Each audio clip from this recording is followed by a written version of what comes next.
Short boom 3 part boom சக்தி கரண்டை பற்றி full டீட்டெயிலாக பார்க்க போகிறோம். ஸோ 1 by 1 நம்ம பார்ப்போம்.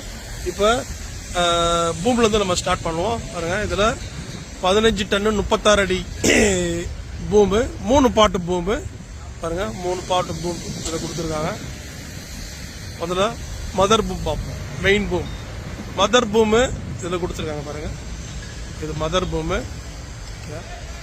அதுக்கு மேலே ஒரு கிரே கலர் பெயிண்ட் அடிச்சு ஒரு எக்ஸ்ட்ரா ரீஇன்ஃபோர்ஸ்மெண்ட் இல்லைன்னா ஸ்டிஃப்னர்னு சொல்லுவாங்க. பாருங்க, அது எக்ஸ்ட்ரா பிளேட்டு ஃபுல்லாக ஆல்மோஸ்ட் ஒரு 90% மேலே 90% மேலே அந்த மெயின் பிளேட்டுக்கு பூமுக்கு மேலே அப்படியே வெல்ட் அடிச்சு எக்ஸ்ட்ரா ரீஇன்ஃபோர்ஸ்மெண்ட் போட்டு கொடுத்துருக்காங்க. ஸோ பூமோட ஸ்டெபிலிட்டி இன்னும் ஸ்ட்ராங்காக இருக்கும்.